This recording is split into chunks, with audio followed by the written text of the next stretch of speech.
Welcome to Podtendo, a Nintendo podcast, where they analyze, reminisce, and replay the glory of old Nintendo games.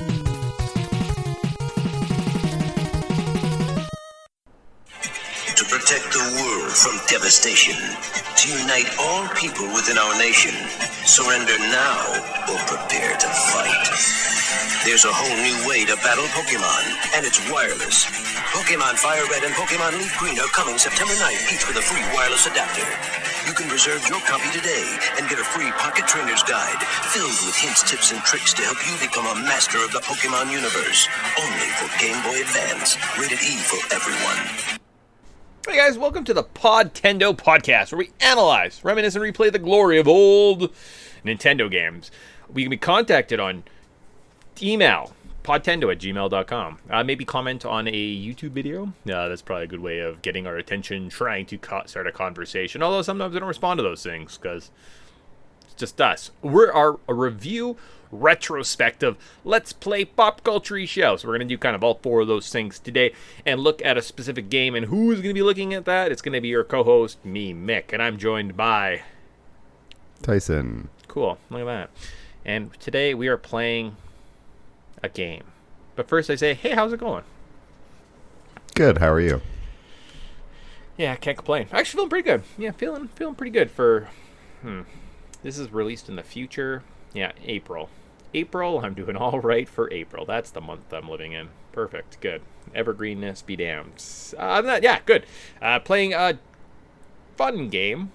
If you've been following along, I think we actually, that we're playing Pokemon today, because I think we told you that, because we had a bit of a schedule, did not know that FireRed LeafGreen releases were going to be put on the Switch 2 this year, so we kind of swapped some things around, threw this game in the docket, and we just played Pokemon the trading card game a month ago. So Pokemon is on our brains in Podtendo land, so it's exciting. Very much so. And Tyson's been having a blast. It's his favorite. Yeah. It's different perspectives. I think we'll save it.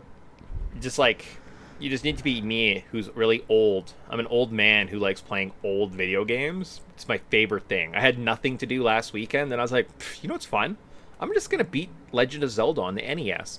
So that's what I did. I just sat and just beat that. That's what I did on a Saturday. It was great. Yeah, see, and I'm like, I need to, because the pacing of this game is so slow. I just mash the buttons. I'm so bored.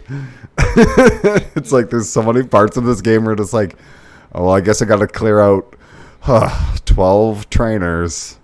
You just suck it up. Say, I'm going to jump on a spin bike, grab me a ginger ale, have a hell of a time. Because we're playing Pokemon FireRed and LeafGreen today on our show. It was released September 9th, 2004. How long to beat has this game at 26 hours and 105 hours to complete.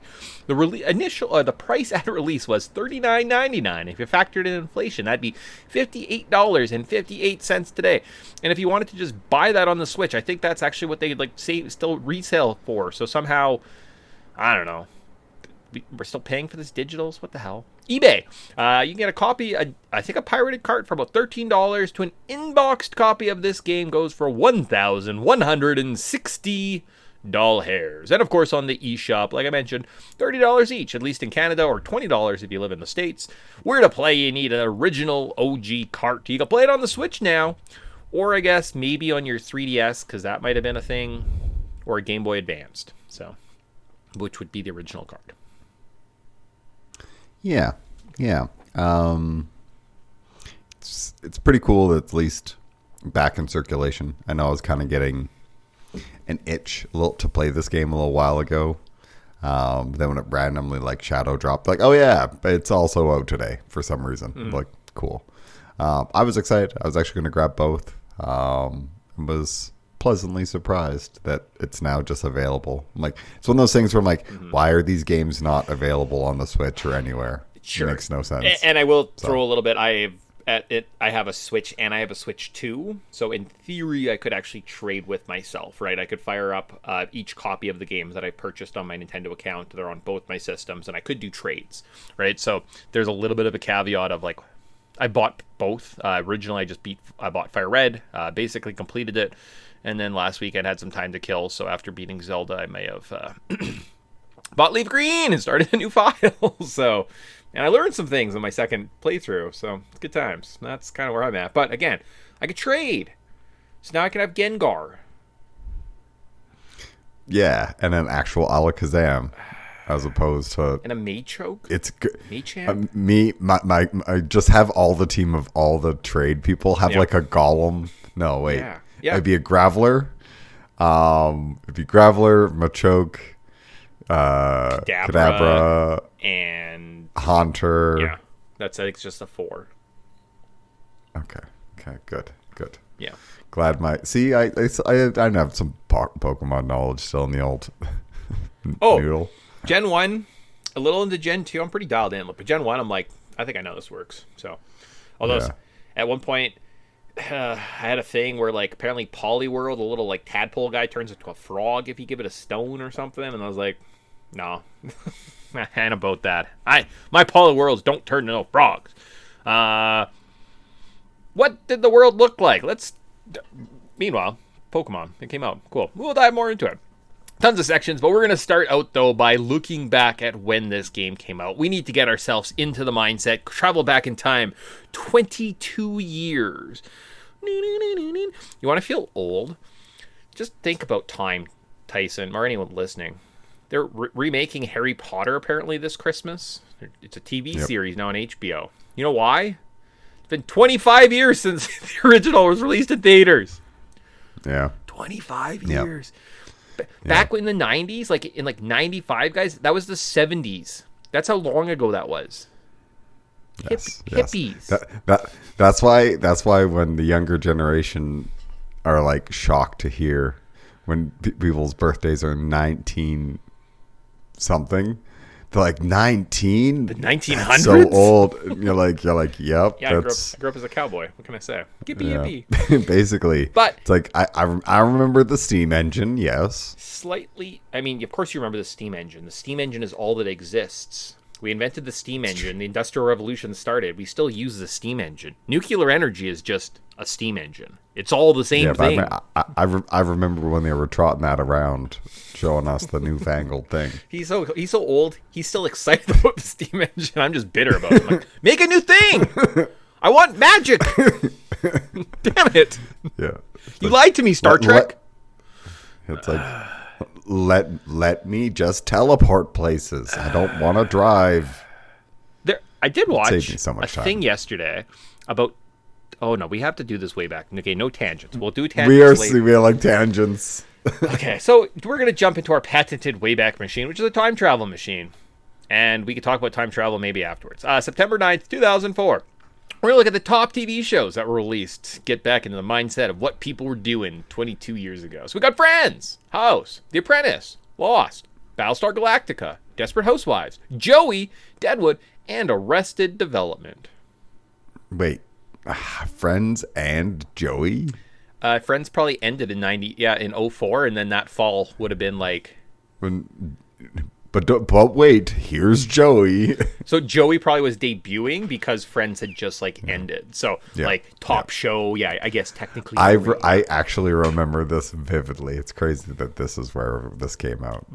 Very much so, right? Okay, let's say top cartoons. Let's see if that gets you too. We've got The Batman, Danny Phantom, Winx Club, Foster's Home for Imaginary Friends, Drawn Together, Venture Brothers, and SpongeBob SquarePants.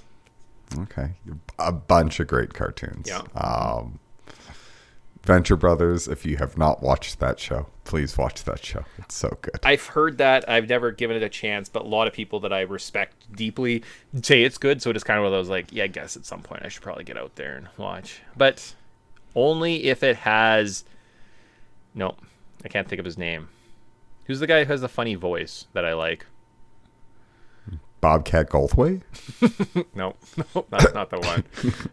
Damn it. I don't want to... it's gone. It's just, anyways, top movies that came out September 9th, 2004. So this week we saw the movie Cellular, Resident Evil Apocalypse, and if you waited a week, you could get Mr. 3000, Sky Captain in the World of Tomorrow, and still in theaters, you could watch Wicker Park, Jet Li's Hero, or Anacondas, The Hunt for the Blood Orchid. Okay, I remember like Resident Evil Apocalypse coming out. Okay. But I feel like I only watched that on DVD. Yep. Everything else is kind of like I maybe watched it kind of in circulation. I cannot remember what Cellular is. I'm guessing Thriller. I want to say it has Jessica Biel. Is that the one where the lady's kidnapped and Jason Statham, Kim Basinger, Chris Evans, William H. Macy, Eric Christian Olsen. Yeah. And it looks like maybe there's I don't know, she's talking on a phone. It's a female scientist who's kidnapped by home invaders, but manages to randomly phone a young man and call for help. Sure. It's like, that movie. So it's the question that asks, would the situation be better with a cell phone? No, because then you just call Chris Evans, which is fine. I mean, if you're going to call someone to help you, Chris Evans is a pretty great guy to call. Solid choice. Kim Basinger, you fucking nailed it. Good job. So, to WWE pay-per-view this month. So, September 2004, you're watching wrestling. We see September 12th, actually. We get Unforgiven, where Triple H regains the World Heavyweight Championship from Randy Orton, who won it a month earlier at SummerSlam to become the youngest WWE champion at that time. And still, I believe at the age of like 24, 25, he is the youngest World Heavyweight Champion in history. Yeah, he got into it fairly young. Yeah. And got big really quick. Because it would only been like he debuted a year or two before that or something before he got into Evolution, right? Which then led to just kind of like I bet you he was kind of around, but you just kind of didn't notice him. I think that's where he got his big push. Like, because I bet you he was probably still around when Goldust was doing stuff. Goldust? Is that not his dad? No, that's Cody Rhodes. Randy Orton's dad was Cowboy Bob Orton. Oh, there it is. But it is confusing because Randy Orton he was the young guy in the Evolution stable under Triple H, and then later he started his own stable called Legacy, starring Cody Rhodes and Ted DiBiase, and they played kind of the younger guys. So I definitely see it as like a legacy generational random white men names stacked together that you have no context for. Yeah, I get it. Yeah, like the Nepo baby wrestlers. Yeah, like Cody Rhodes is the guy you're referring to now. He's like the head guy. Yes. And he's been around. Like, you'd go back and watch like an 04 Royal Rumble, and Cody Rhodes is just skinny, scrawny Cody Rhodes is there, and you're like, how old are you? Yeah, that's totally what I was thinking, because I was like, man, how is this guy still around? And you're at a random, like he was in the second match of a random Raw or whatever. Sure. And it's like, well, he's fighting like. So I mean, if you want to, I don't know, if I want to really Slumdog Millionaire this podcast with real life next weekend, if you guys are interested, you could actually watch Randy Orton challenge Cody Rhodes for the WWE Championship at WrestleMania live, coming to you on Netflix. So make sure you carve out some time to watch that great legacy match. There you go. 22 years please later. Sponsor us. Can Randy Orton obtain championship? I think he's going for 16. I think he's got like 15 title reigns, so I think he's going for 16. 2 more to beat Cena or something like that. So, I don't know. We'll see. I'm surprised it's not like Triple H with like 50. Honestly, the fact that the Triple H didn't exactly like, because he had it forever. Like, he never dropped the belt. Like, he held it for 2 years. Yeah, if you're right, he should have lost it every other week. Oh, I can't believe Spike Dudley beat me this week. I guess I'll win it back on SmackDown. And he's like, I got like 70 title wins. They're like, yeah, because you lost it every other week to, like, Devon Dudley beat you one time. Like, or it was one of those things where he would lose it in, like, the house show. Yeah. So no one would know about it, and it's like he has to win it again. Oh, he lost it on Tuesday. Yeah, it's like, come on, Triple H. Every show. It's every show. Top video it's games. It's just him winning it. Oh my God, we're still in the Wayback Machine. Top video games. Sorry, For tangents. September 04, we saw, I guess actually just all of 4. We saw Doom 3, Grand Theft Auto San Andreas, The World of Warcraft, Half-Life 2, Def Jam, Fight for New York, Halo 2, Fable, Far Cry, Spider-Man 2, Metal Gear Solid, The Twin Snakes, Prince of Persia, Warrior Within, Need for Speed Underground, Metal Gear Solid 3, The Sims 2, Star Wars Battlefront, Jak 3, and Unreal Tournament.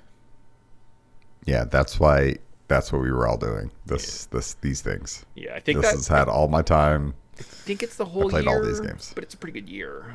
If only had a job. It's an amazing year. If only had a job and a lot of free time. Like, to go back and just be able to play all these games, like, that is a solid year. I would love for one of these games. But like, Tyson, you can't just sit on this little bit of money. You can't just invest in this thing called Netflix and sit and play video games forever. Where are you going to be in 22 years? I don't know. I own like 10% of Netflix. I don't know what my life. You can't just take $100 and buy Bitcoin. It's only worth 0.0001 penny. That's stupid. You're wasting your life. Video games are a waste of time. That guy is so fucking smug right now. Yeah. Tell me what else I can't do. Now that we know what the pop cultural landscape looks like, let's look at the development detail of how we got this remastered version of this classic Pokemon tale. So, development details. So, Satori Tajiri, oh, that was a wrestler, wanted to create a game that was similar to his childhood activity of bud collecting. He wanted to have children be able to individually name each bug to give it an identity, but he didn't want them to bleed in battle due to not wanting to add unnecessary violence in the world. While working on Final Fantasy Legend series, he imagined tiny bugs crawling across the link cable, which gave him the idea to develop the bug game for the Game Boy. Nintendo came up with multiple cartridge ideas to help promote the idea of trading the bugs. They started with the name Capsule Monsters, which abbreviated to Capumon, and eventually Pocket Monsters, or Pokemon. The original 150 Pokemon were designed and created by the time the game production began. The original game was released in 1996 in Japan and was a big hit. It took 2 years to localize. They spent $50 million on promoting the game and beefed up the sprites so that the creatures would look so cute. FireRed and LeafGreen were developed with Ruby and Sapphire for the Game Boy Advance in 2003. The game was thought of as a newer version rather than just a remake. You were concerned. You were concerned that I didn't even include FireRed and LeafGreen. The whole time you were reading that and you were sweating a little bit. But now you can relax. Yeah. Well, you know what? Pokemon's cool. That's the biggest IP in the world for a reason. Yeah. And this, I just think back to that old, like, commercials and the stuff. Mm-hmm. But I can't remember the FireRed or LeafGreen commercials. But I know when this game came out, it's nice that it was like this was the definitive version that everybody's like, okay, if you're gonna play the games, these are the ones to do it. This is a remake done right, like where you just take everything that worked well in the first game and you just make it easier, more accessible, and nicer to look at. I mean, I also wasn't watching like cartoons at this point. Like I was probably more watching. Well, I definitely was like Desperate Housewives, but I was probably like more along the lines of watching like Arrested Development and like wrestling than I was. So that's probably like why I'm not super familiar with the cartoon. Just know that kind of who it's thrown at, who it's kind of the target audience. But with that being said, yeah, like Tyson mentioned, Pokemon is the giantest thing in the world.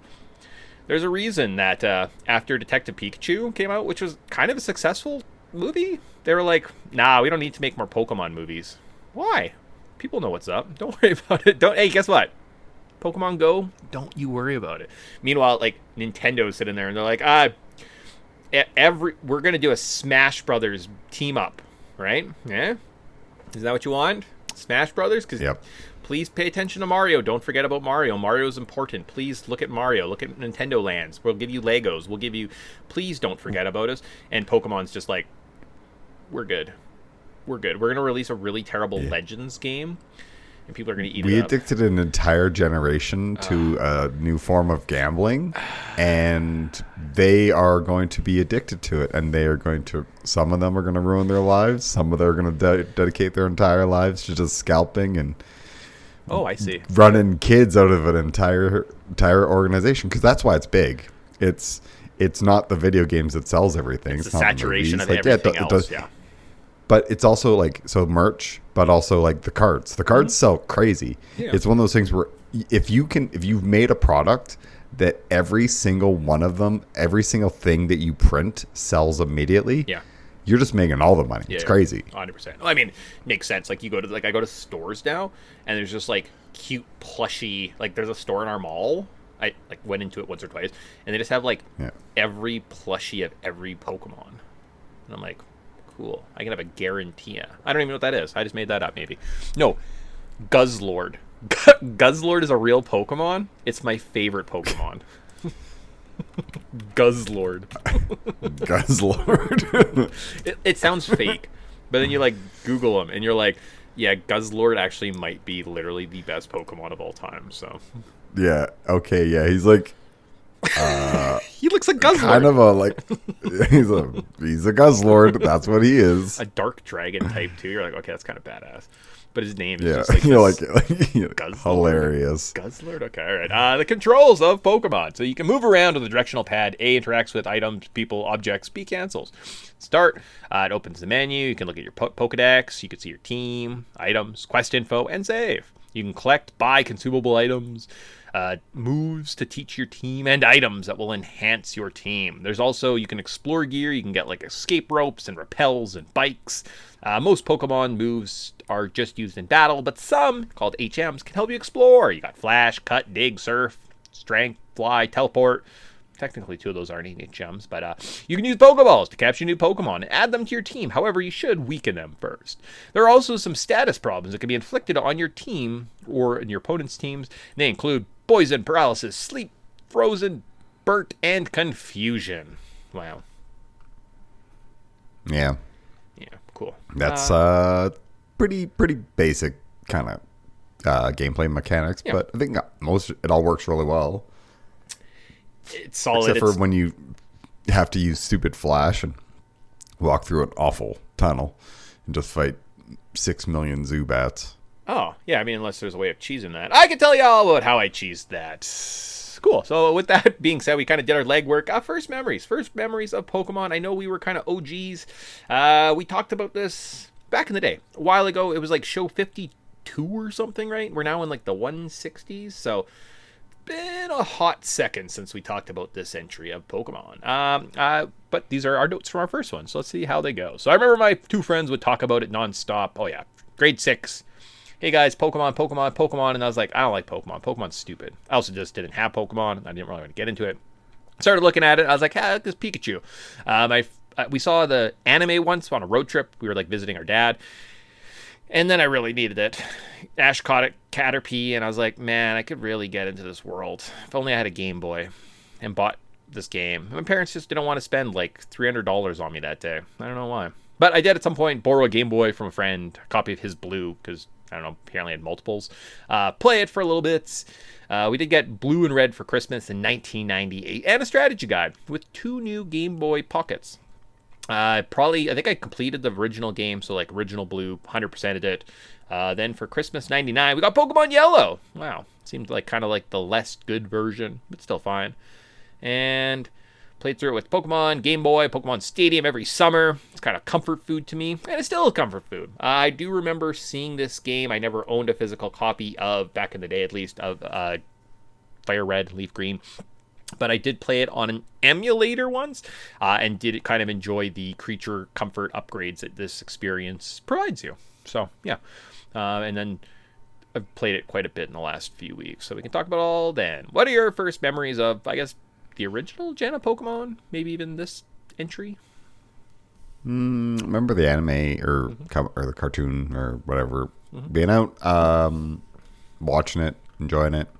Forgot all about us getting the Pokemon with each of our pockets, and then I subsequently sat on mine because I never zipped up my jackets. And then because the majority of my time I played this with my old gray Game Boy. Sure. So I played that on that awful screen, and yeah, just good times. I think it was super addicting as a kid. I think we might have got like a walkthrough or whatever because we knew where all the Pokemon were in each area. I think we had, in my mind, we had an aftermarket strategy guide or something like that. That doesn't exist because we definitely like ate it. It just fell apart. It kind of just like dissolved. It returned to the earth. We kind of took the ink, etched it into our brains and our souls. But yeah, I also remember sitting there with the strategy guide, and you could work through every page. Now, actually, now that I think about it, if I said we had a strategy guide for Pokemon Yellow, does that make more sense? Because maybe that's what happened. I think we had a strategy guide for Pokemon Yellow, and I've just done the original and figured it out kind of thing. Yeah, I'm still surprised. I don't know where we learned about the missing no cheat.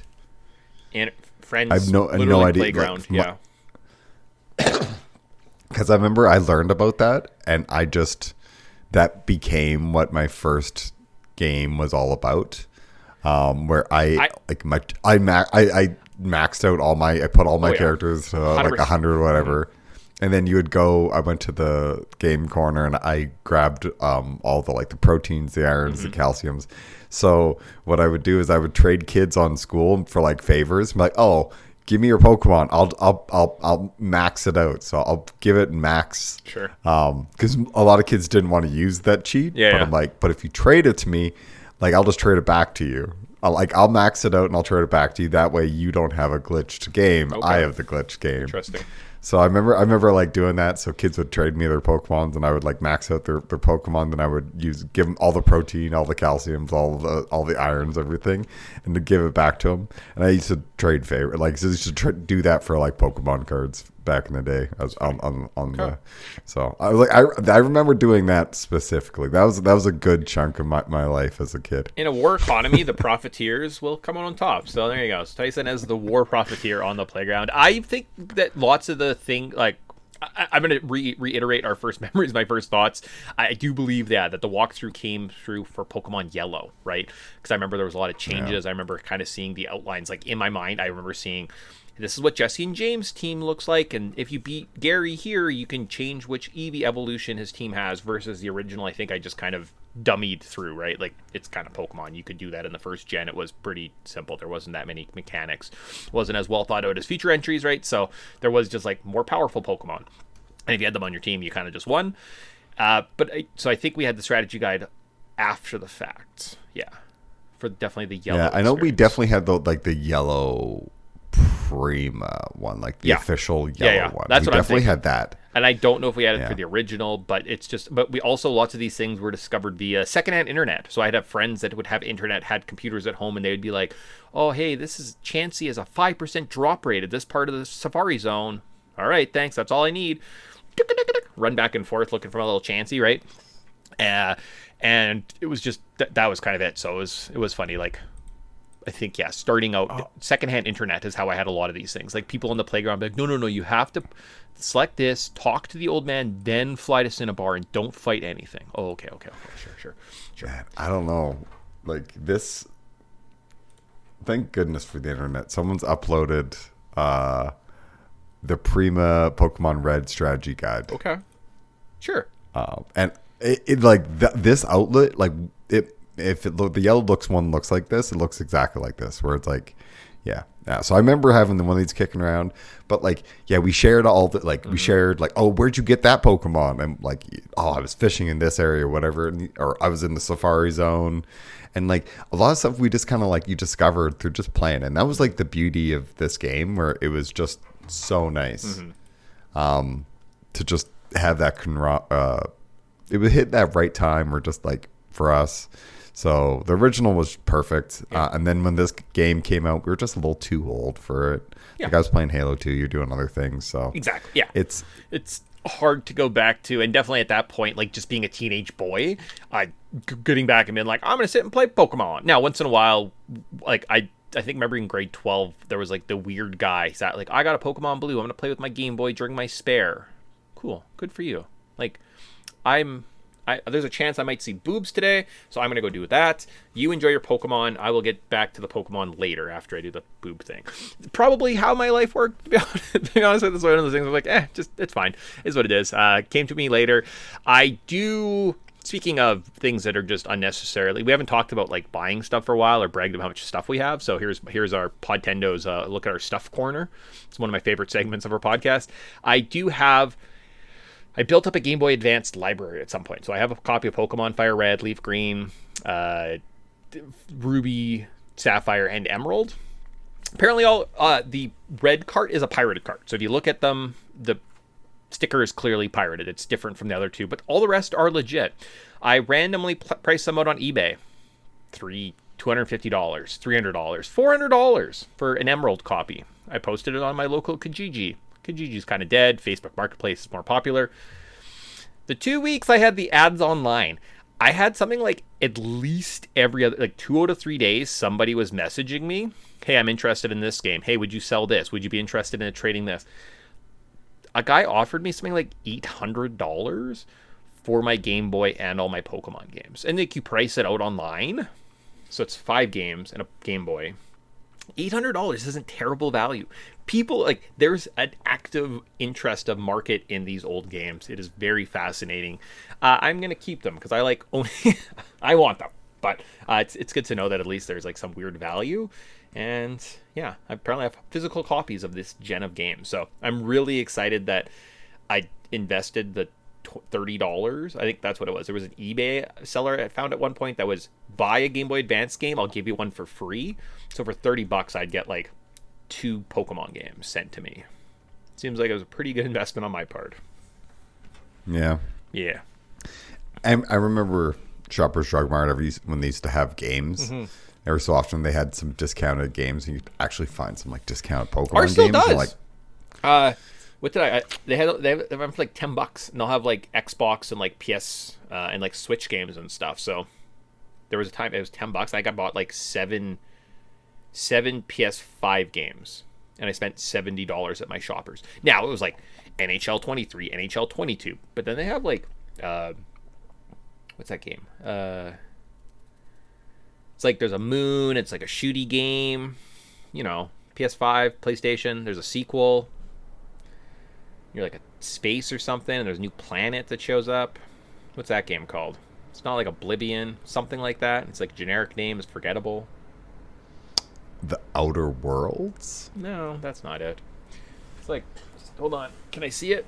If I just like go over here and I keep talking. Shooty game.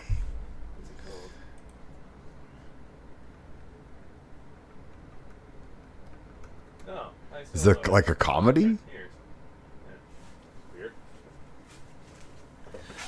Oblivion. Anyways, that was a terrible tangent. I'm sorry. That's all good. We have been filled with tangents. We got to get back. We got to get going through this because we got piles of notes. We're in the gameplay now. 30 minutes in, we'll be fine. Like, if we did an hour and a half podcast on this, it's fine. We still got an hour. There's not that much left. Yeah. And we're like at that point. Anyways, whatever game that's called. I never played it. I just don't play shooty games.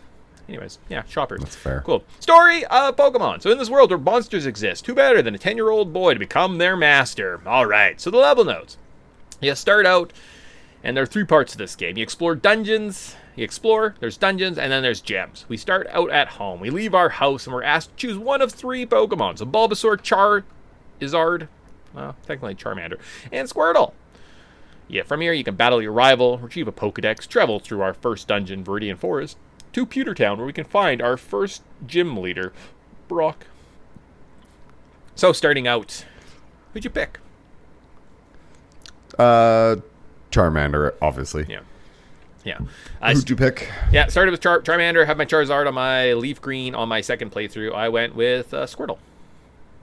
Nice. Yeah, because I know, in Leaf? No, whichever one I played second. Maybe I played LeafGreen first, and I'm playing FireRed now. I got an Arcanine.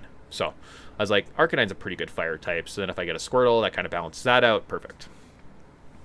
Yeah, yeah. I was also like thinking, like, so whenever you make your starter choice, how do you determine it?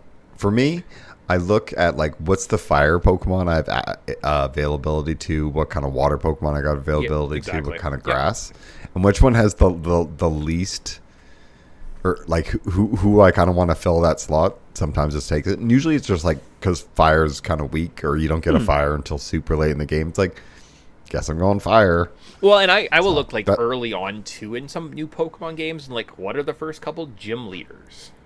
Oh, there's a flying type is the first. Okay, maybe I'll avoid the grass guy, right? Because like there's an inherent weakness, it makes that more difficult. Myself, I have more of an affinity to, because I was a blue kid, so I think Blastoise, I think Squirtle's the superior Pokemon to the Charizard. I don't understand the Charizard hype. Red was like the inferior copy of the game, clearly. So in my mind, I'm always kind of like, I would probably go Squirtle, but I also understand the thrill and the joy of having a hard mode in this game, so picking the Charmander is kind of like the tough route. But yeah, no, I usually get into a Pokemon game and I will do some. Sometimes I just pick, I don't know, I have some copies of games, like I'm sure I've played like Sun, and I just picked the Pokemon. I was like, I don't know, this seal looks cute, see what happens, right? Only to later find out like, oh, I made a terrible decision. But yeah, I find because fire type being is just usually crap, right?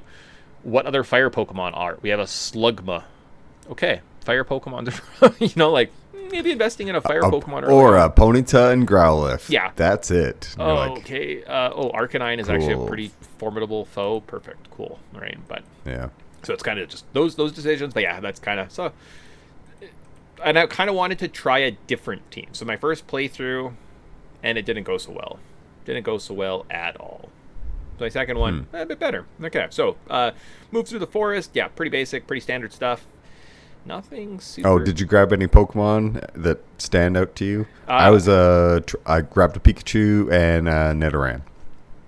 I think I went with a Mankey because I know that the Mankey was good against the Rock type, right? So kind of cheeses the Charmander kind of weakness to them, right? So you can just get your Karate Chop or your Low Kick, take out Brock, no problem. Charmander learns like Metal Claw early on, so he actually has a metal move against Brock. But if I want to he's actually not too bad. But if I want to just like breeze through the beginning part of the game, because why would I waste time? I could get a Mankey, and like a level 8 Mankey Low Kick takes out everything, and my Charmander could be at like level 10. So I think just from like a grinding point of view, that's how I ran through that. But yeah, pick up Bulbasaur, get Vine Whip, you win. But Squirtle's Bubble wins. Charmander, you got to spend a little bit more time, have a strategy coming in. Cool. I did pick up a Pikachu later, but only for some end game content. Oh, okay. Yeah. So then we go to Mount Moon to Cerulean. So from where are we at? Pewter City. We travel to Mount Moon. In this remake, we actually get run shoes, which is awesome. You just hold the B button and you move a little bit quicker. I don't know how you play this game without run. Ugh. But it's nice. It's great. It's not as fast as Bike, but it's like that good intermediate. It's nice. Our second dungeon is Mount Moon. We battle through here. If you're really cool, you're like, I'm going to get a Clefairy. Or a Clefable or whatever. The little fairy Pokemon. Because I've never used one before. It's not very good. You just abandon it later on and you end up like putting Articuno in your party because you're like, just please have a good move, Clefairy, instead of Metronome. I hate you. So don't bother. That was not good. From there, though, we make our way to Cerulean City, the other side of Mount Moon. We have to battle our rival again, move across a bridge, meet a guy named Bill, get a boat ticket, before we go and fight the gym, who's Misty. She has water Pokemon. So Bulbasaur or a Pikachu, you're probably doing okay. Yep. Yeah. Mine, I think I have a hodgepodge of... I think I grabbed an Oddish at this point because I was like, maybe I could have like a... Where the heck, the Vileplume or where the heck it is. Yeah. And then it's just... There's trash moves on that Pokemon for forever.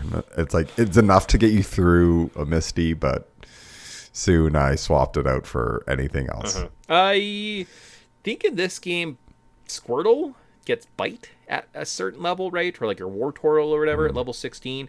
Bite is a dark type move. Misty's Starmie a psychic typing, so Bite just destroys her, right? So that's kind of an easy way to cheese that as well. So either Bulbasaur, Pikachu, Squirtle, at least in this make.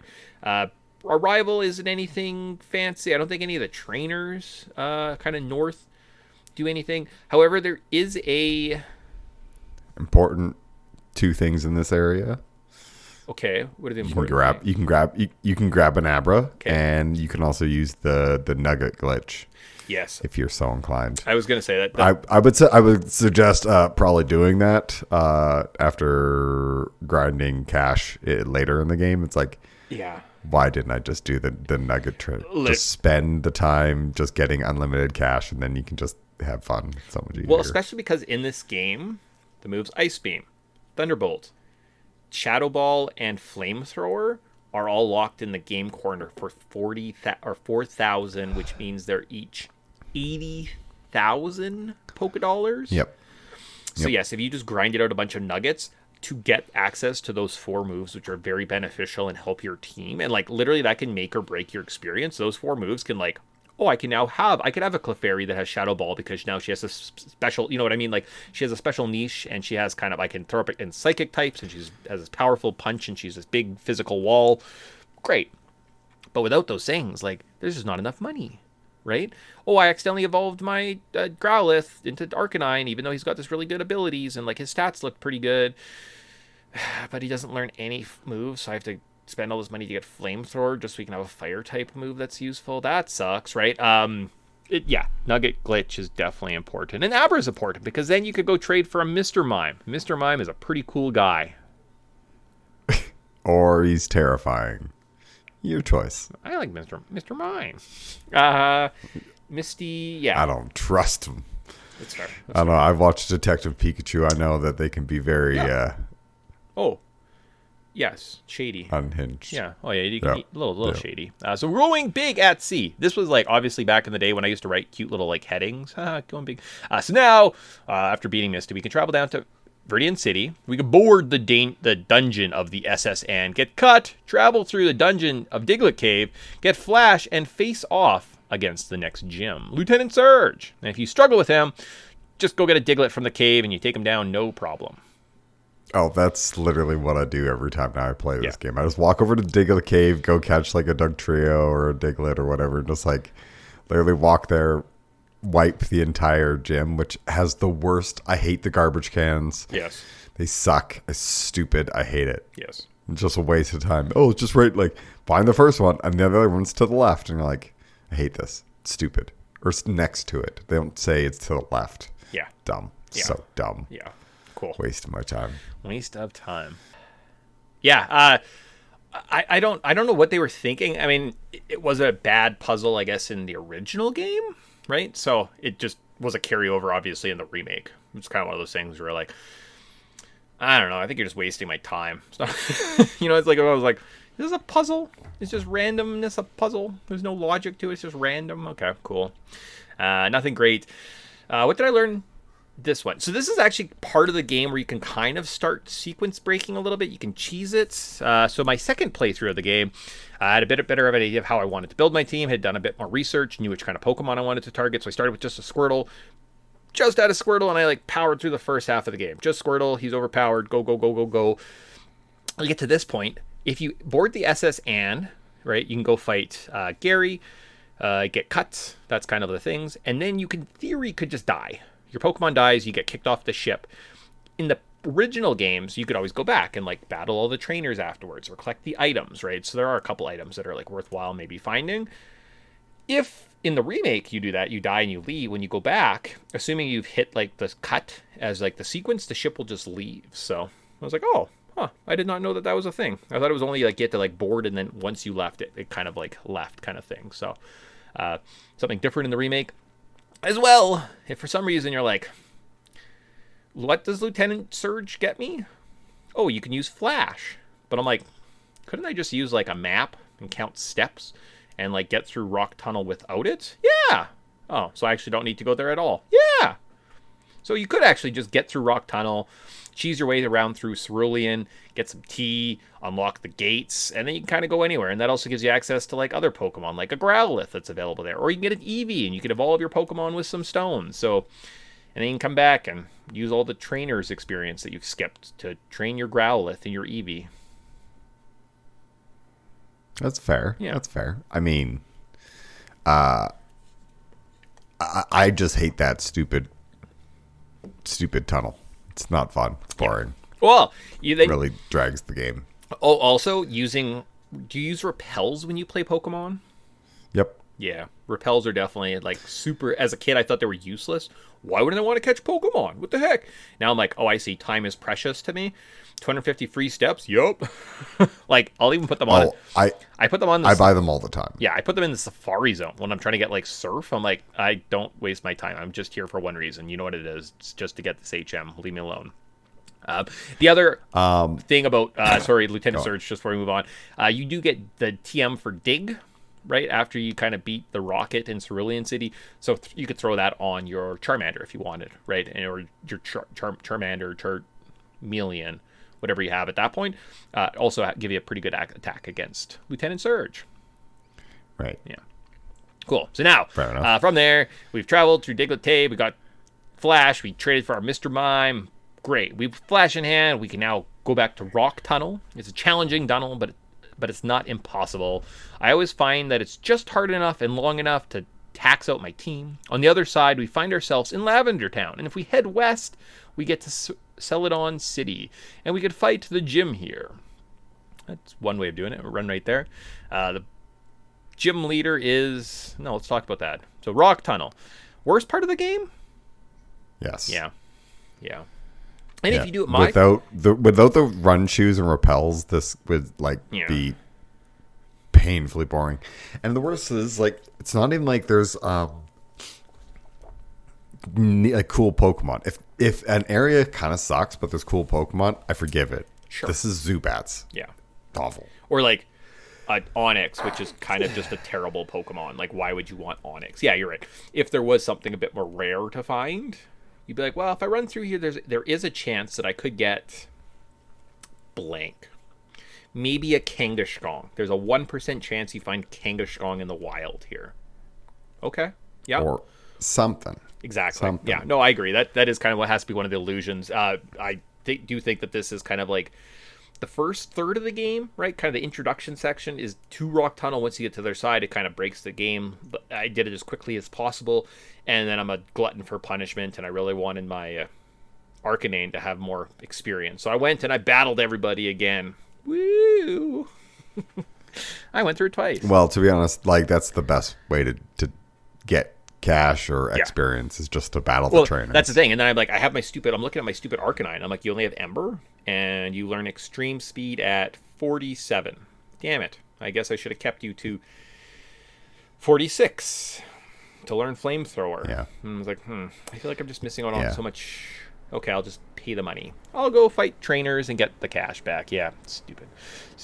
If you want and you're following along, you could go to Erica, and I think beating Erica lets Pokemon up to level 50 obey you, which is huge, right? I don't know if you shouldn't need Pokemon stronger than that to beat the Elite Four in this version of the game, at least, right? So kind of basically is Pokemon listen to you the rest of the game. When they don't and they ignore you, that's really annoying, but Erica kind of surpasses that. She has grass Pokemon. If you have Growlithe, or Vulpix, or Flareon, or bird types, or Charmander, she dies. So, yep, super easy. Yeah.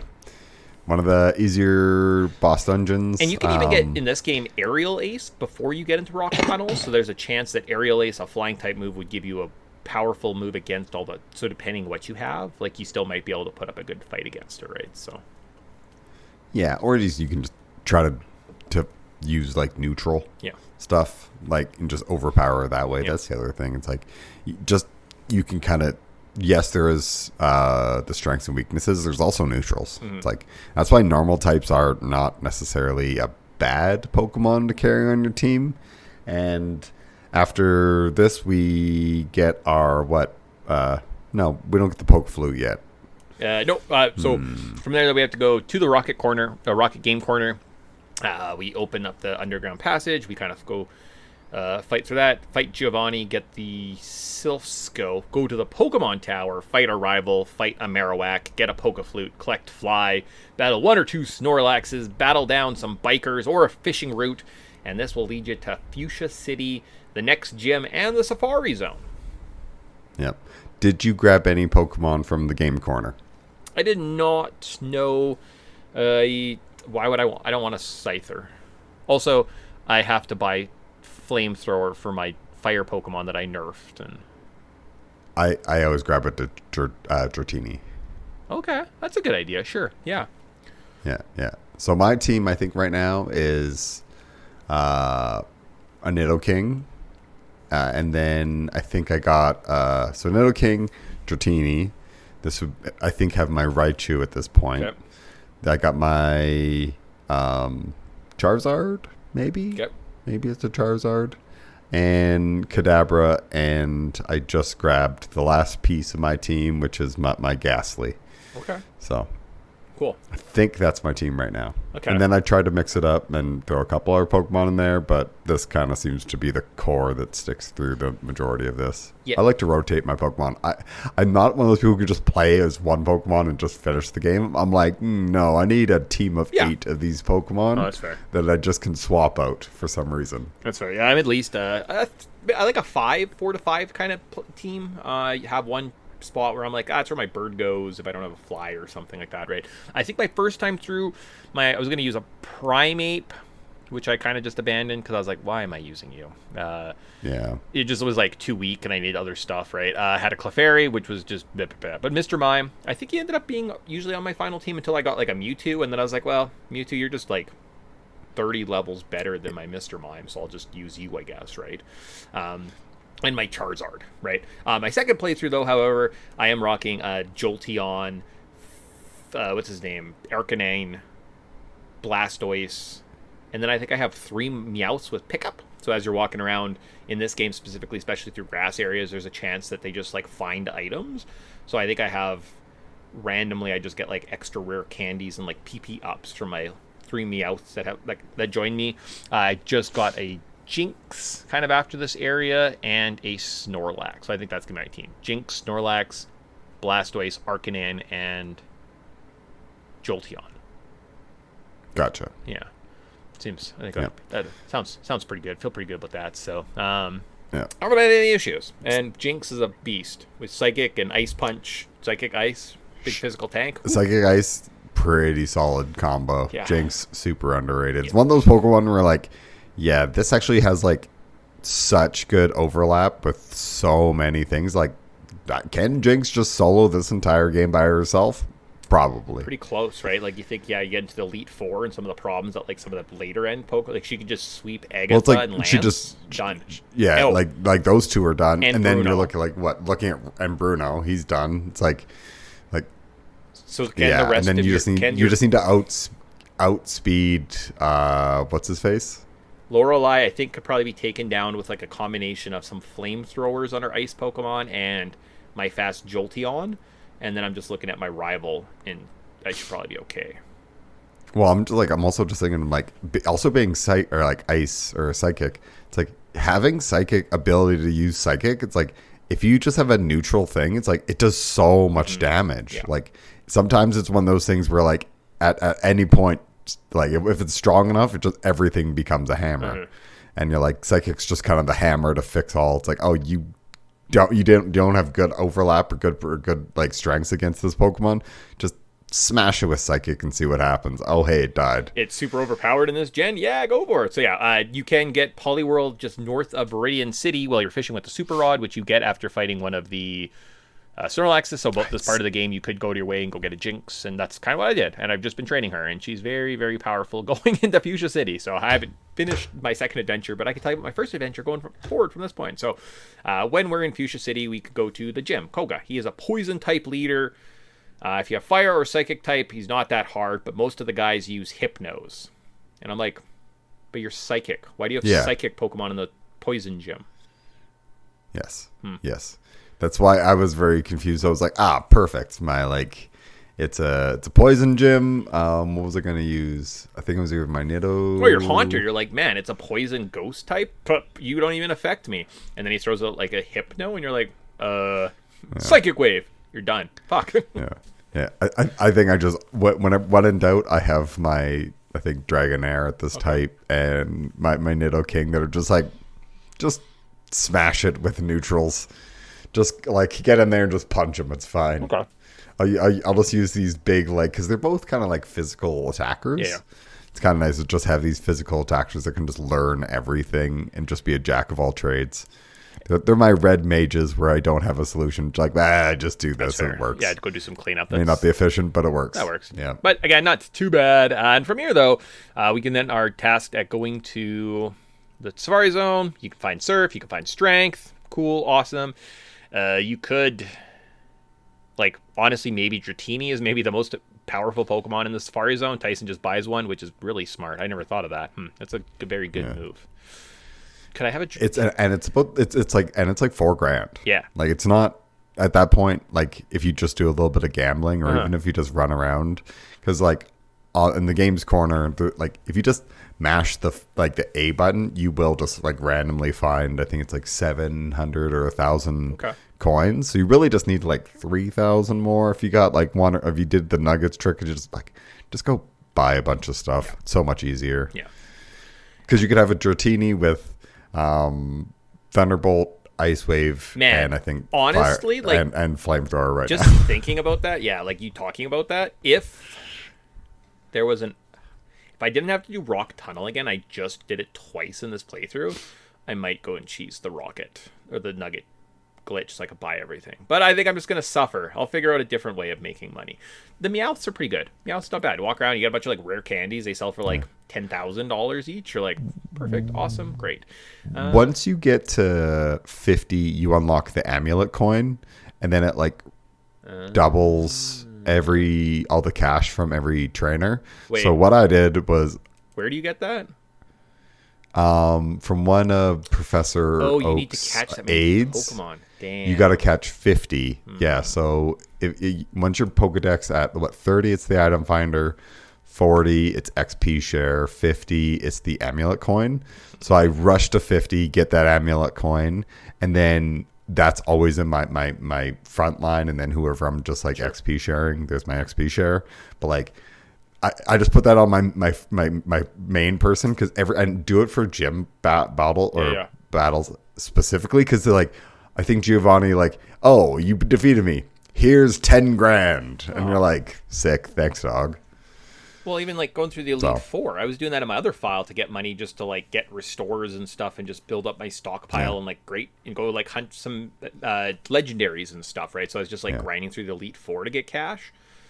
Should have definitely looked into that. Damn. They like that. The Pokemon that has it only needs to just take part in the battle. Yeah. So even if they start or they sub out or whatever, you just get double the cash. It's like this is an essential. Like as a kid, I definitely did not read this. Nope. So nope, not at all. Cool. Sweet. So from there though, we got those things. We're tasked to going back to Saffron City. We can take out the 11 floor dungeon Silphco. Longest dungeon in the game, biggest guy.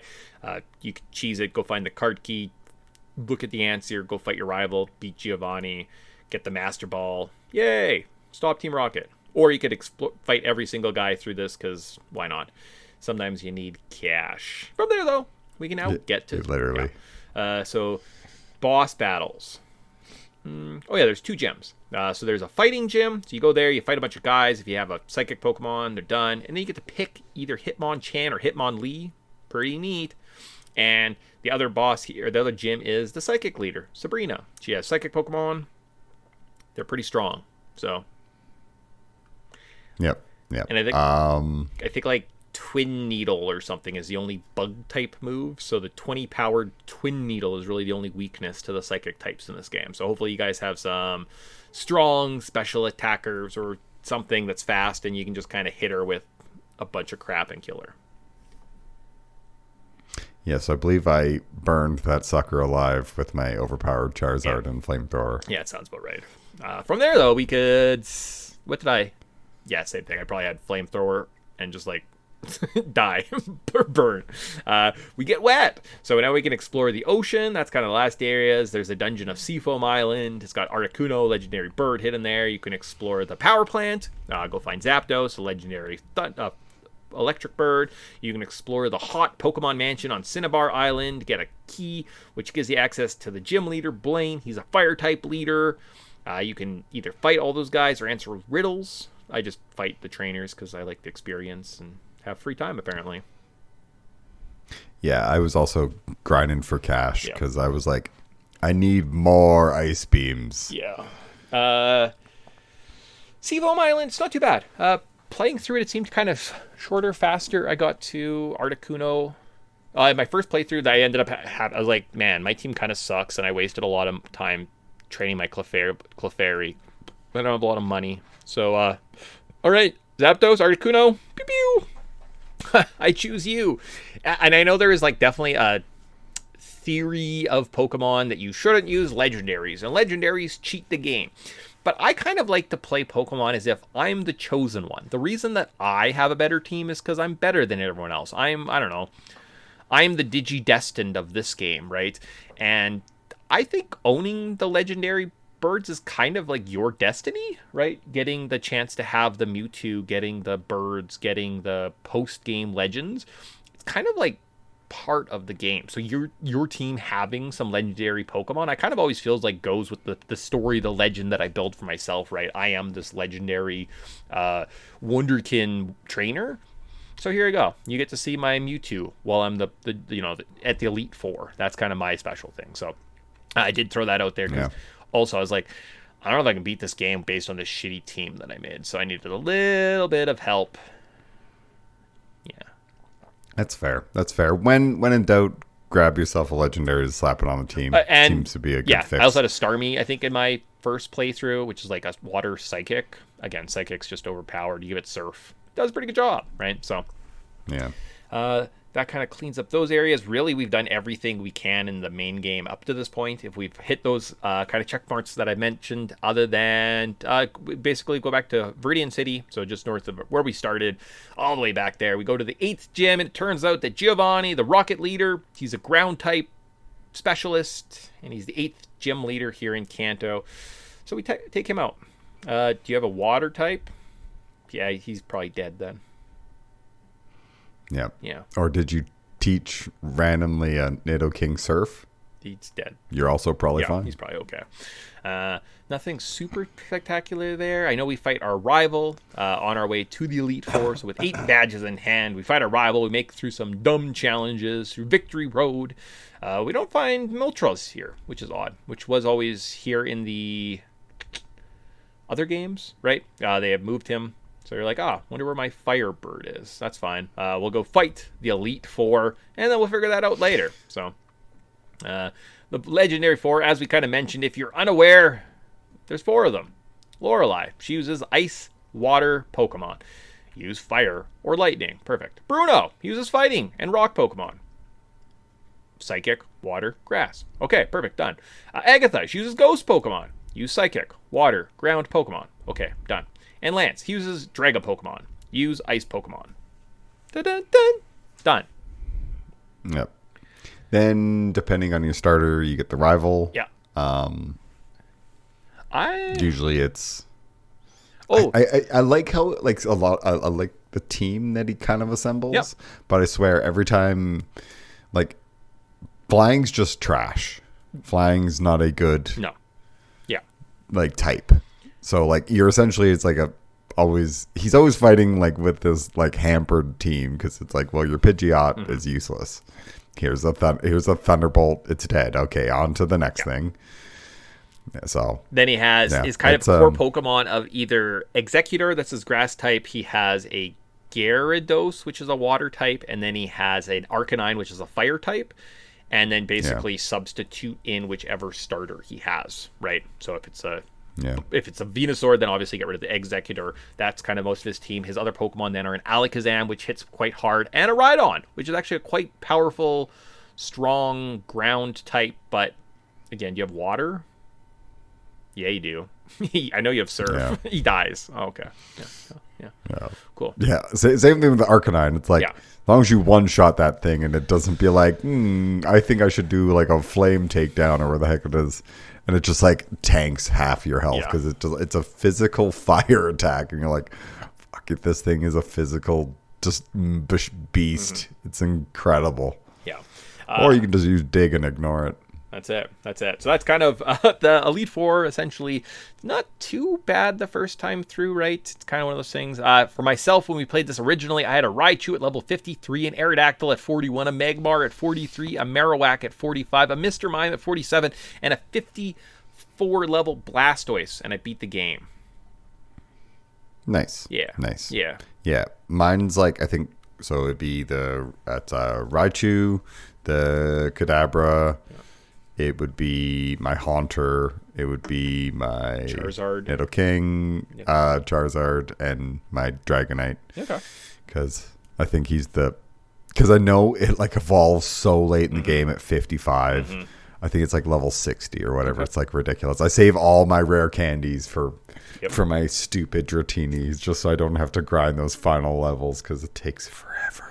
That's fair. It's but the worst. We did it, guys. We did it. Now, in this one, I'm like, we just go to Cerulean Cave and you capture Mewtwo and that's it. No! Because we're playing the better version, guys. We're in the post-game. We're still talking. Tyson was right. Maybe we should have moved faster because this is going to be like a 5-hour-long podcast. But we got this, guys. We're in the post-game. So, this remake does give us much-needed endgame content. It does nothing. It's nothing but it breaks the game. It extends the story. It's just some difficult Pokemon to capture in new areas to help your team grow. So they are the Sevi Islands. So at some point when you're on Cinnabar, Bill shows up and he's like, hey man, want to go to Sevi Islands? And you're like, yep. After you're defeating Blame, you have access to the first 3. You can save a little girl, return her to the mainland, and you can get Moltres. So you can actually get Moltres before you fight the Elite Four if you really wanted the 3 legendary birds. You do have access to them, but if you come back later, it's also fine. Hopefully you have other fire types.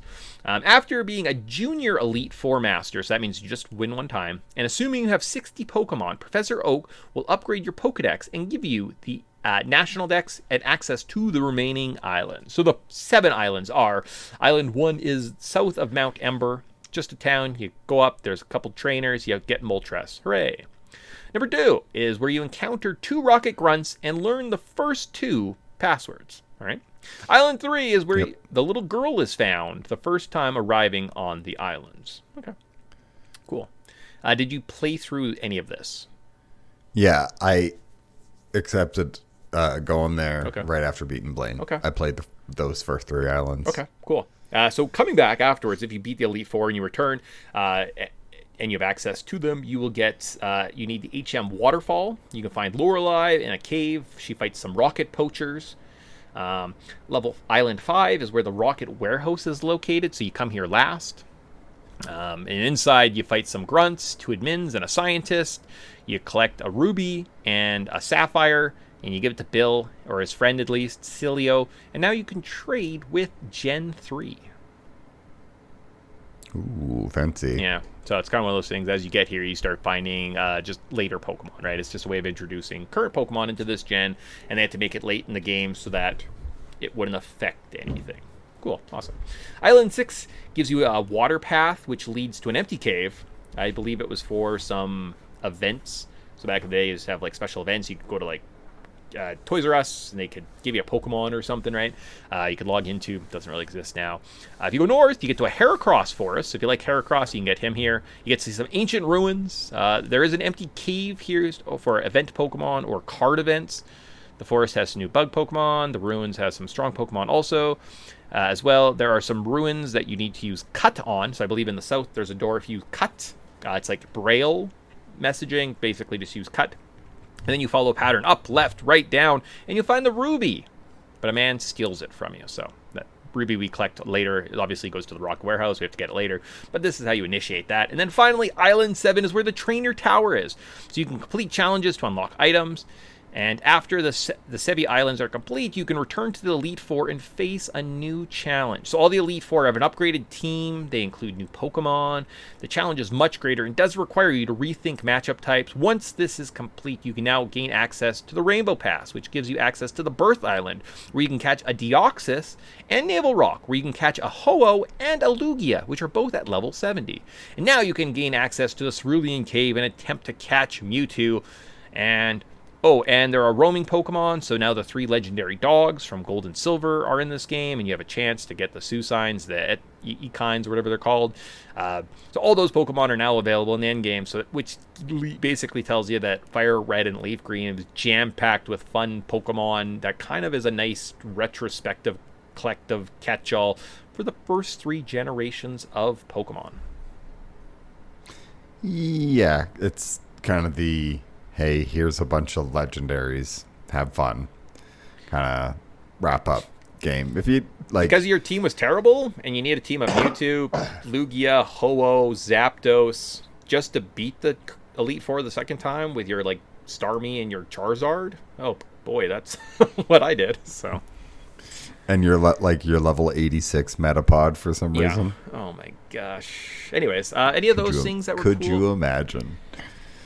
They were neat. They were fine. Yeah. They were like, It's I compared this post game to the post game of Soul Silver and Heart Gold. I will. This is okay. This is kind of like it's tacked on. Mm-hmm.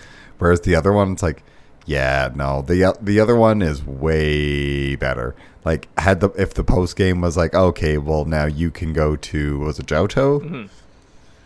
Mm-hmm. Like imagine you can do that and you get to run through all that stuff. Like that'd be perfect. But then you wouldn't need to probably buy Fire or like Soul Silver and Heart Gold. So, I mean, that's okay. Good point. Anyways, yeah. So lots going on. Lots of Pokemon to catch. I think it's fun, right? Like if you're a Pokemon fan and you had been a while since you played this game, you remembered the first gen, you kind of wanted to dip your toes into like what Pokemon are going on in these other. This is probably a great game to get into it, right? You find a Ladybug, you find a Heracross. You're like, oh, those are interesting bug types. Cool. Like, what can I do with them? Just gives you a bit more variety, and all in all, pretty solid. So the endings of this game, you defeat the Elite Four, your team goes in the Hall of Fame, hooray! Or you complete your Pokedex, and you're told, good job!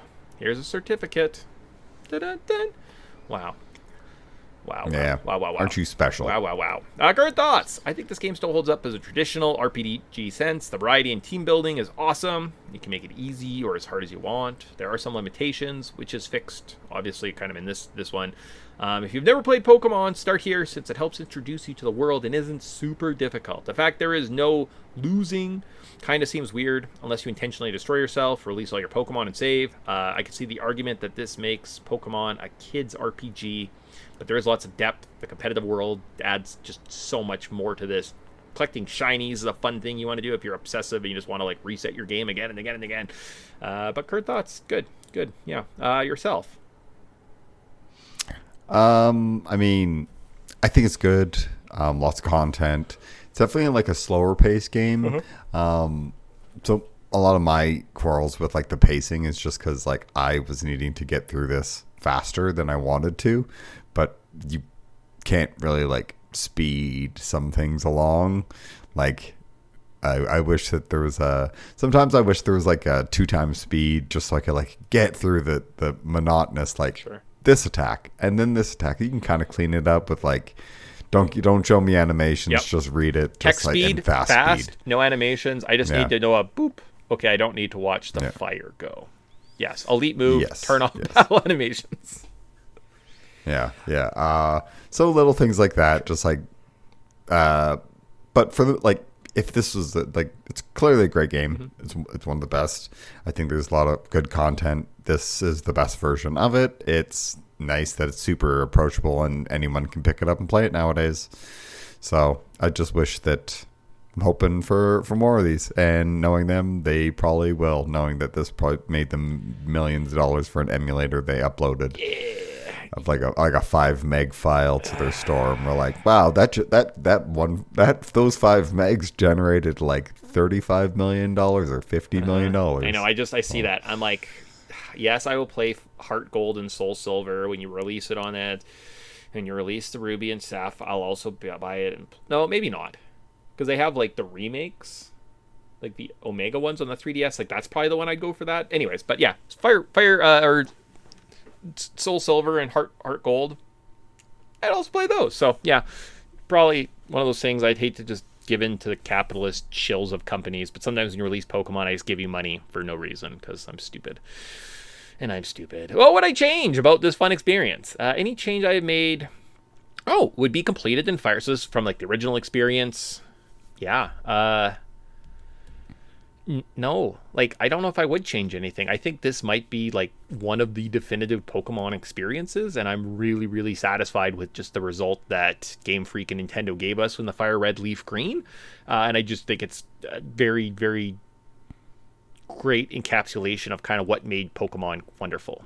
In the first 3 gens, it was a bit more simplistic before they started getting in. Like, I don't even know what Mega Evolution is. What is that? Does it stay like that? Do they change back? I don't know. No. I don't know they work. Like, I'm like, what is a Mega Evolution? Why do we keep doing this? Quit it. It's 3. There's no more things past Charizard. I know you're just wanting to try and put your golden goose and give them some new feathers or something so we can sell another plushie, but I don't get it. I think this is just such a good, clean, pure version of the experience, right? The first 6 years of Pokemon's lives. It's now been in our lives for 30 years. This is actually the 30th anniversary of Pokemon this year, guys. Hence why we're spending a little bit more time with looking back at these first experiences of the Pokemon trading card game, talking about that experience. Today in Cultural Experience, we look at Pokemon Anime, which is the other kind of big part of this show.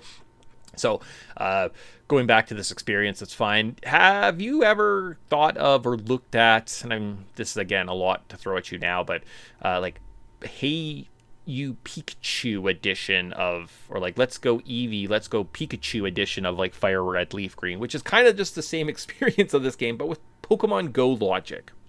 It's okay. I've seen them. There's no battling. What's the point? There is battling. You fight gyms. Yep. Like. Anyways, Yeah. It's just like, it seems like a really extremely simplified version. My change, just add 2 times speed so we can cruise through this faster. Yeah. So I don't need to sit there and mash the A button for forever. Well, in this, like, I think it was the thing that broke my brain was like having to do like the fishing route down to Koga, just took forever. Uh-huh. Just took bloody forever. I was out of like a good attacking moves on like all my Pokemon, and I'm like, this isn't hard. It's just monotonous. Just give me a faster way of doing this, and I'd be happy. Yeah, no, and it's like that's all this needs. Yeah. I mean, that is very fair. It is one of those, like the creature comfort things. One of the things I mentioned, I beat Zelda last weekend. I actually beat the Legend of Zelda SP edition. So they start you out and they have all the overworld stuff. So all the items you could collect that basically just involve grinding, eliminated. So you start. You've got your blue tunic, you've got 255 coins, you've got all of your items bought. You basically can just go do dungeons. You have the 2nd level sword, right? So it's just kind of like creature comfort things. And it would almost be nice if this existed in like Pokemon, for them to have some of like the cheeses and like have rewind. Oh, you had a bad roll. Damn. Okay, we'll just scroll back 2 turns, right? Like, why don't you have this? Well, it would cheat it, and then people would have... Really? Like, I don't know. I just kind of feel like if I was like, it's going to wreck competitive battling. I don't know. Well, don't like ban those Pokemon. I don't know. Put a glitch that like these Pokemon will not be allowed if you cheese this system because I don't know. Blah, blah, blah. They have reasons. It's probably greed. So how about an are you buying it? And then I think we could say, are we wrapped up this kind of definitive Gen 1 Pokemon experience? So are we buying it? So there are many Pokemon theories. Some of my favorites. Gengar is actually the shadow version of Clefable. Kind of has like similar outline. And he's just kind of like similar outline. He's like a shade. Yeah, okay. Gyarados and Dragonite's evolution lines were switched. So if you kind of look at Dratini, Dragonair to a Gyarados, they're kind of like snake-like, and they just become more and more dragonish with each evolution, whereas opposed to just a Dragonair turning into this big dumb-looking dumpy dragon. But what if a Magikarp, this magic special little fish, turned into this big Dragonite? I don't know. I'm always like, yeah, I could buy that, sure. About Caterpie, and it's fun to think about. Yeah, Caterpie and Venonat's evolution lines were switched. So if you look at a Venonat, you pull it up. Venonat. Yeah, and then you look at a Butterfree. They have the same eyes. Do they not look kind of just like the same? Versus look at like a Venomoth. And you're like, it kind of, I could see, yeah, like more of a Caterpie. In fact, if you do this, literally the eyes, it has like Caterpie's eyes and Metapod eyes or the Venom Moth eyes. Yeah. Huh. Okay. Weird. Yeah, well, so Caterpie or Butterfree is supposed to be based on like Mothra, Sure. where I'm like, no, it's Venom Moth is so much closer to Mothra. Yeah. Yeah. In every sense of the word. Yeah. And I saw that like on like a Butterfree Wikipedia page or whatever, and I was like, what? No, absolutely not. Because that's kind of the fun thing about Pokemon is a lot of those designs are like, that's just a Godzilla monster. Mm-hmm. Well, that's just an ice cream cone. I appreciate all right. And then finally, the last theory I like that goes with this one is you kill Gary's Rattata so badly after the SS Anne, he has to go to the Pokemon Tower to bury it. I think it's not us that kills it. I think it's Gary that kills it. Gary's neglect as a bad trainer. Yeah, which doesn't make sense because he seems like But also, I think his Rattata can exist because it has moves that like level 22 that it doesn't learn for like later. So it's kind of one of those like weird glitch things. So yeah, maybe he also randomly has like an Alakazam. Yeah. That you're like, how did you get this? Yeah. Well, yes. It's like, oh, somebody traded you a Kadabra for what, your Raticate?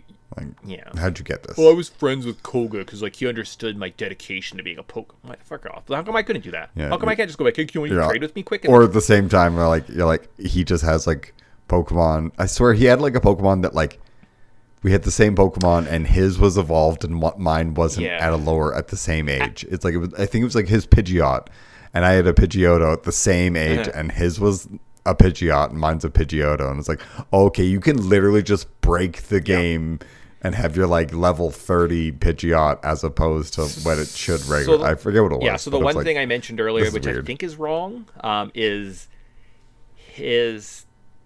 the Elite Four. So technically, the first time you beat the Elite Four, I think you can just go back and challenge them again, and they'll be upgraded, right? So, or maybe you need to get the national decks for them to upgrade. But like Gary's team, he's got like a level 75 Heracross. He has a level 75 Tyranitar that he just randomly throws out, and I'm like, how? Like, where did you find? Yeah. Like, how did you in the game universe? I go to the Sevi Islands. I complete some things. I have like enough maybe to catch a Heracross at level 30, but I'm like, I can't raise you up to level 70. I go back to the Elite Four, and you have a level 75 Tyranitar. So you just cheat. You can just literally make your Pokemon whatever they want. Like, there is no in-game explanation to how you randomly got this pseudo-legendary Pokemon that's this powerful on your team, right? Like, it's just like stupid Gary. Oh, especially when it's like you're the first one ever here, whatever, and it's like, oh yeah, I was there, I'm back. It's like it's the equivalent of like the kid that's like when you were playing make believe as a kid, Superman, and if you can fly, now they have like now they have electrical powers and can fly, and it's like they're the one uppers. Yeah, the Superman of this universe, good old Gary Oak. Cool. That's why it's always fun to give him a terrible name. Yep. Cool. I think I call him whatever the other game is. So if it's like I'm playing green, he's red. Yeah. Cool. So I think that wraps up everything I would like to have said. We kind of talked about this game. We'll do a cultural significance, then get out of here. Yeah. Sure, sounds good. Yeah, cool. I don't think there's anything we missed. If there was, I'll talk about it some other time, maybe. I don't know. We'll see what other Pokemon games come out we can talk about. So in this section, we look at game, tropes, marketing tactics, interesting stories, talk how this game relates, give other examples, and tie it all back together in the end. No, we don't. Much like Zelda, this game's cultural impact is easy to see.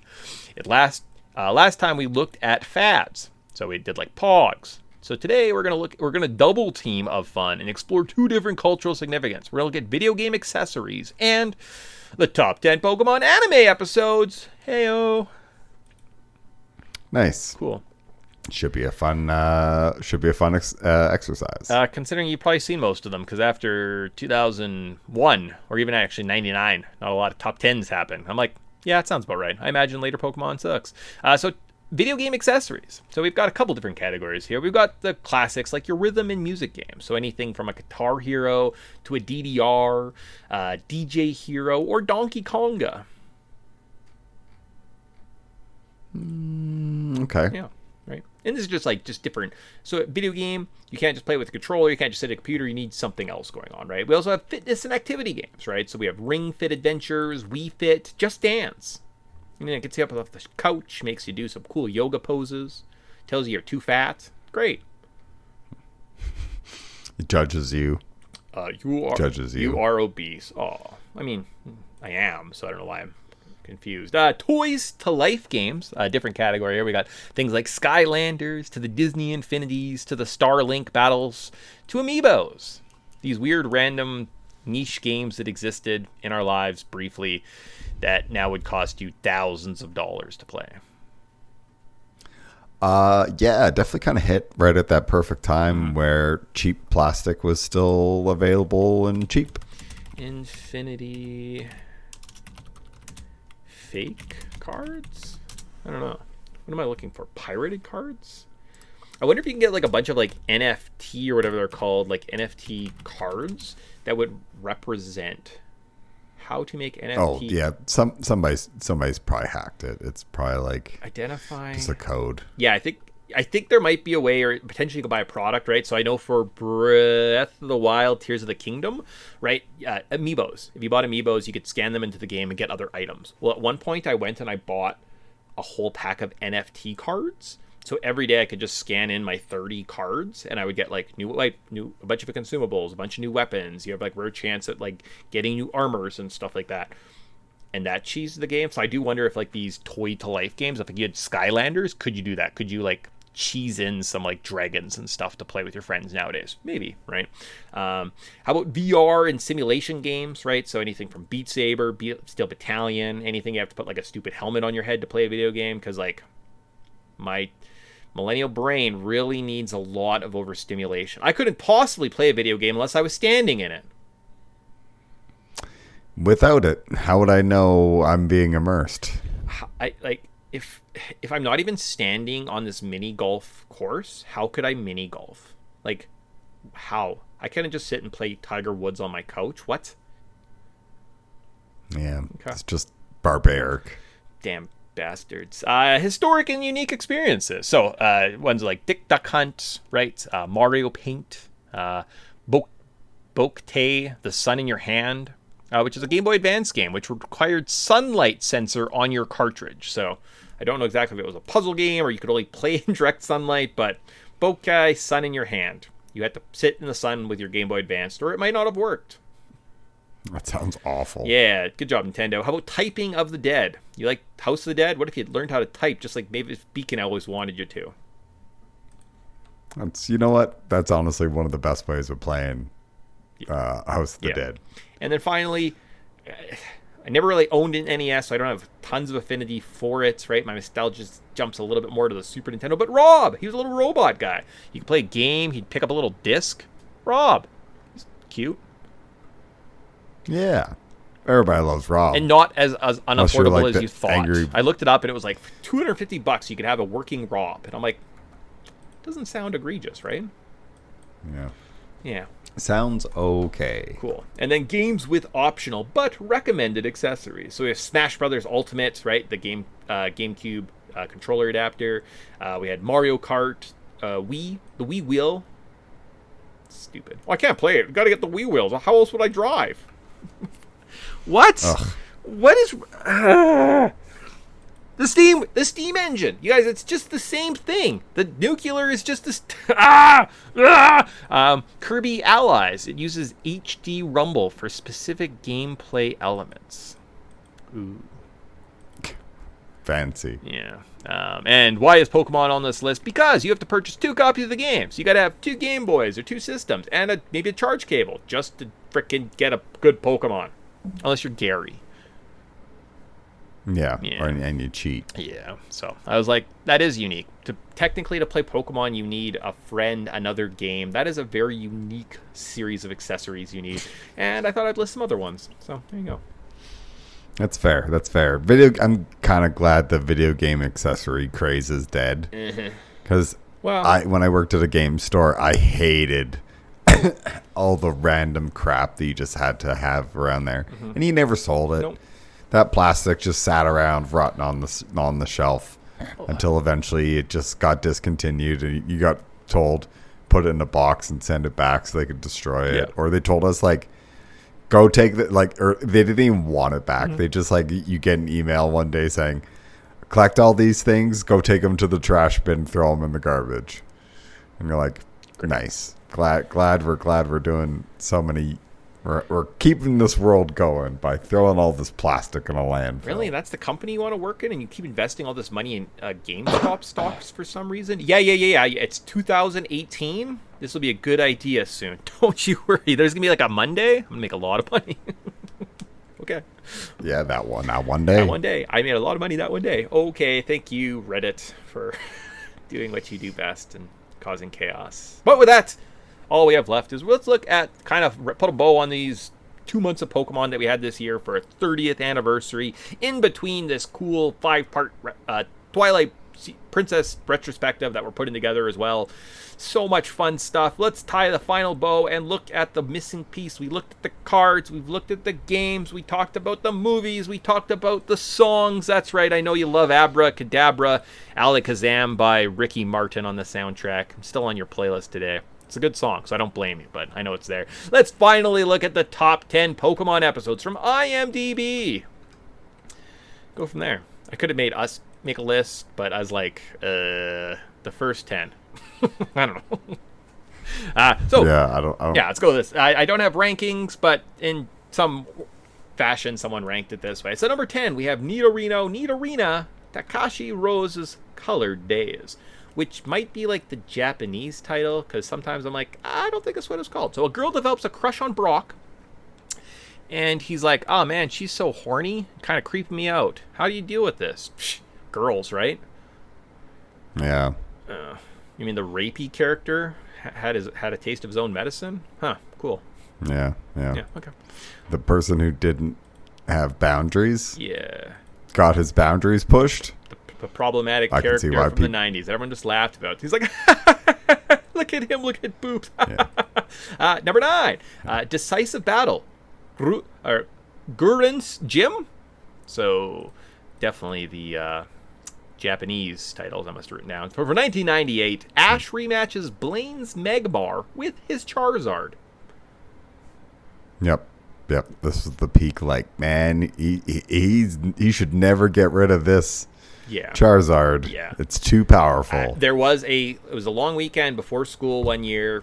I don't know what we were doing. Nothing. We had like no plans. I just feel like it was a chaos day, and we like flipped on the TV, and I was like, yo, they're just doing a Dragon Ball Z and Pokemon marathon today. Invite your friend over. We're gonna watch this. This was the arc, the Blaine Magmar Charizard arc. One of the better arcs probably in the anime. I remember it standing out quite a bit, and it was my first introduction to Dragon Ball Z. So it was a really, really solid day of watching cartoons that day. Nice. Yeah.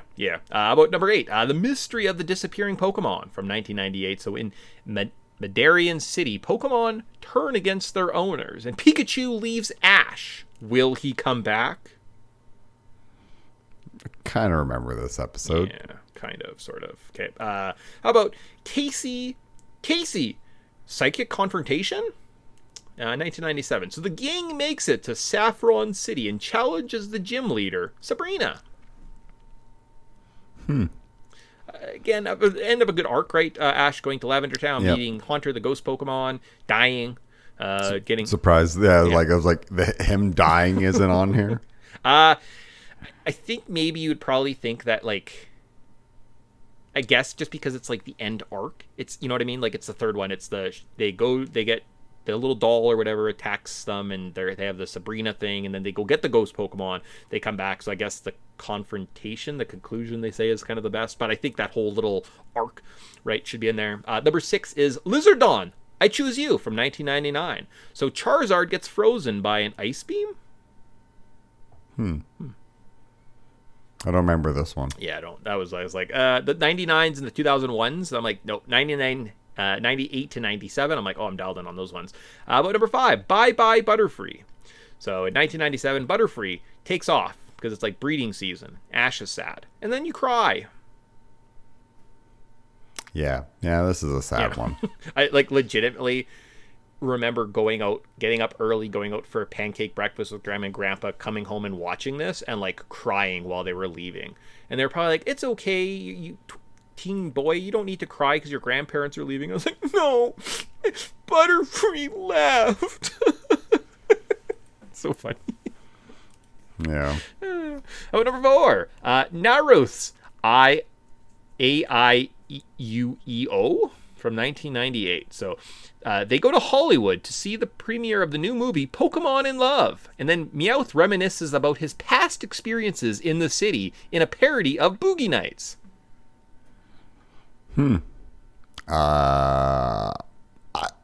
I've seen Boogie Nights. I've seen this. I don't know that that's a parody of No, it's this. definitely not I don't know a where parody. that's coming from. He goes and he's like, apparently Meowth about the time he was in Hollywood and he did a movie. So I was like, I mean, clearly, if it was a parody of Boogie Nights, that would have been awesome.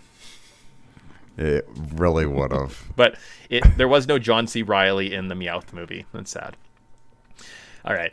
Number 3, the Giant Pokemon Island from 1997. So they find themselves on an island with giant Pokemon. Yes, the one where they're all robots. Oh, is that what it is? Okay. And it's All right. yeah, and it's in an amusement park. Ah! But I remember getting a lot of advertisements because it's like the Pokemon are giant. You're like, You're like, what? I should gotta tune in. whoa, is this Arceus Legends? And all the Pokemon are giant and they're just actually not more powerful if they're giant, so like what's the point? Okay. But they're bigger. Number 2 is the Lost Pokemon Hitage from 1997. So it's the Charmander episode. Yeah, that's the one's a sad one. Yeah, it's pretty sad. That's a Yeah, one. but like if his tail goes out, he dies, but then Charizard gets frozen. But just look at that little like freaking gif of him holding the leaf in the rain. Yeah, but It's heartbreaking. yeah, but if Charizard gets frozen solid, does he die? Or does his like tail still go? No, because he's a Charizard at that point, and he's less vulnerable to that stuff. It's like a puppy, you know. Puppies are more susceptible to like those severe things. Like a puppy cough can be very deadly, whereas like a senior dog, they get a little bit of a cough. It's like they're probably fine. Oh, I see. They got that immunity built up. So, Okay. Sure. Number 1, the final battle. Enter Karul from 1999. So it's the championship battle that confronts Ash off against a Dragonite. So I think it's finally when Ash becomes the Pokemon League champion. That one is the best Pokemon episode, which probably makes sense, right? You go through Kanto, you do the islands, you maybe you go through Gold and Silver. I don't know, but I think you end up as a Pokemon champion at the end before you go to Johto. So he wins the Orange League here. okay, that's a pretty good one too. Yeah, the Orange League is probably okay.